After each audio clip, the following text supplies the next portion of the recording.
All right, we're back to continue on with the made-from-scratch crab cake recipe. And we've got 1 pound of regular lump crab meat. We've thrown in our fresh chopped herbs, which consisted of basil, thyme, and dill. And we've got some green onions in there, scallions if you will, and soaked those in some white wine vinegar as well as some lime juice to take some of the pungent aroma off of those. And I strained the juice off and then threw in the scallions. And I've folded in about a 1/4 cup of mayonnaise. And this is about the consistency that we're looking at right now. So what you want to do at this point is just kind of taste for seasoning as far as that goes. And I have done that. So I've got some fresh ground sea salt. And I'm just going to grind that kind of fine over the top of this. And mix that in just a little bit further.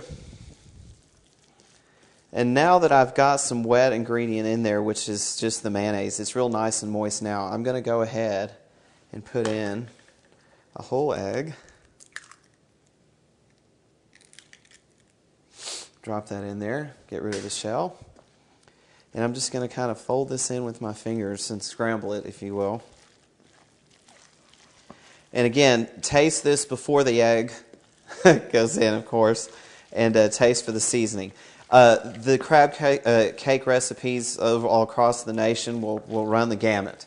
So depending on what you want to throw in there. The biggest trick is just to use good ratios of wet to dry ingredients. The wet being the egg, the mayonnaise, and the dry being the breadcrumbs. So that you still have a nice, rich, flavorful crab cake that actually has crab meat that you can see in it, and they're not just biting into a bready crab cake with just a little bit of crab meat. Because that's the main complaint that I hear from people from restaurants and things like that. So I've got that egg nice and beaten, if you will. So at this point, I'm going to go ahead and throw in the first half of my dry breadcrumbs, which was 2 tablespoons worth. Fold this in.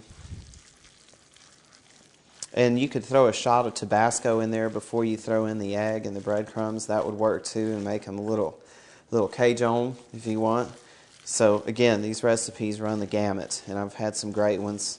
And as long as you're using fresh crab meat that's not pasteurized, I'll eat whatever you got.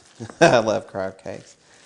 So this is a pretty good consistency with regards to the breadcrumbs and the egg mixture that's in there. So I'm just going to kind of mold it into a little bit of a cake.